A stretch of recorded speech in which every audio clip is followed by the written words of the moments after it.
Virus corona sedang menjadi wabah di dunia. Salah satunya adalah Indonesia. Virus corona merupakan jenis virus baru yang menyerang sistem pernapasan. Penyakit yang disebabkan oleh virus corona disebut COVID-19 atau COVID-19. Virus corona bisa menyebabkan gangguan pada sistem pernapasan, pneumonia akut, sampai kematian. Virus corona dapat menular dari manusia ke manusia. Virus ini bisa menyerang siapa saja, baik bayi, anak-anak, orang dewasa, lansia, ibu hamil maupun ibu menyusui. Virus ini pertama kali ditemukan di kota Wuhan, China pada akhir Desember 2019. Lalu, virus ini menyebar dengan cepat ke berbagai negara termasuk Indonesia. Lalu menyebar ke berbagai daerah di Indonesia. Masa inkubasi virus corona yaitu selama 14 hari. Setelah 14 hari terinfeksi, seseorang akan mengeluarkan gejala flu seperti demam, batuk atau pilek, dan sesak napas. Seseorang dapat tertular COVID-19 melalui berbagai cara, yaitu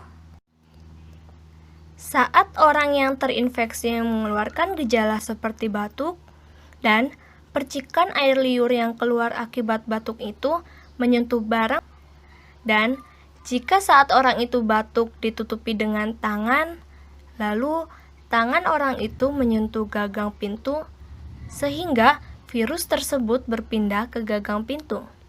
Lalu ada orang lain yang memegang gagang pintu itu dan memegang wajah tanpa mencuci tangannya, maka orang tersebut akan tertular.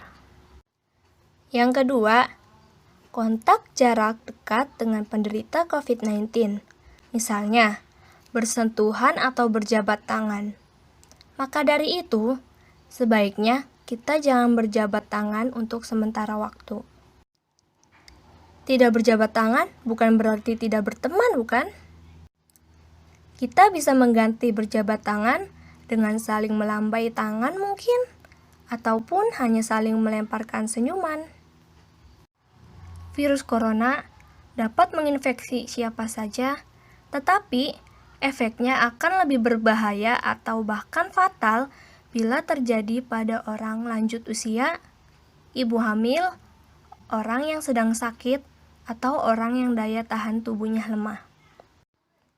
Nah, apakah sampai saat ini sudah ada vaksin untuk mencegah infeksi virus corona atau COVID-19?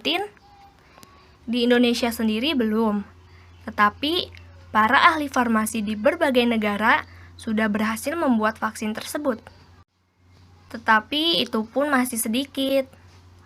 Oleh sebab itu, cara pencegahan yang terbaik adalah dengan menghindari faktor-faktor yang bisa menyebabkan kita terinfeksi virus ini, yaitu hindari bepergian ke tempat-tempat umum yang ramai pengunjung seperti tempat-tempat wisata, mal, ataupun kafe.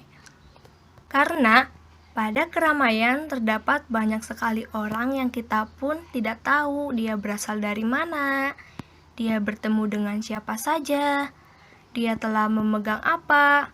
Maka, untuk menghindari hal buruk yang terjadi, kita harus menghindari keramaian. Gunakan masker saat sedang sakit untuk menghindari penularan kepada orang lain. Dan gunakan masker juga saat keluar rumah dalam keadaan terpaksa, seperti untuk membeli berbagai keperluan di pasar ataupun minimarket. Selalu mencuci tangan dengan air dan sabun atau hand sanitizer yang mengandung alkohol minimal 60% setelah memegang barang. Dan jangan lupa ya aturan mencuci tangan selama 20 detik. Apakah kalian tahu? Yuk kita lihat tata caranya.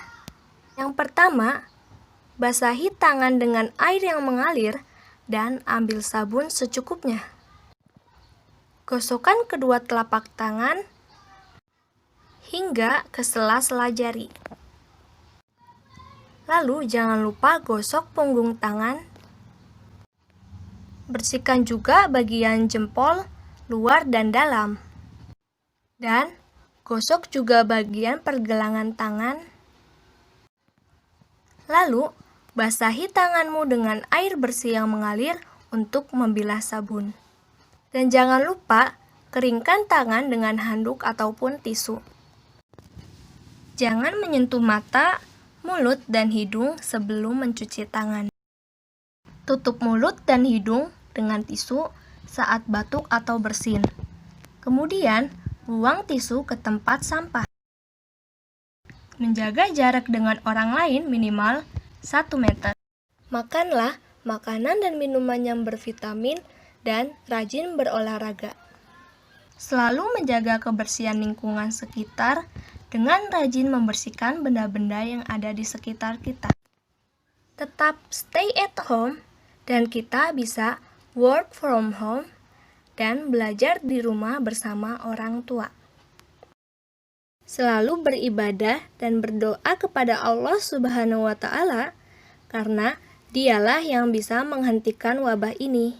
Dan merekalah para pahlawan yang berada di garda terdepan. Kita harus selalu mendukung para dokter dan perawat, karena mereka sangat membutuhkan dukungan agar selalu semangat menjalankan tugasnya. Dan kita juga harus menaati peraturan PSBB agar dapat meringankan beban mereka. Semoga pandemi ini cepat berakhir dan kita bisa melakukan semua kegiatan dengan normal kembali. Terima kasih.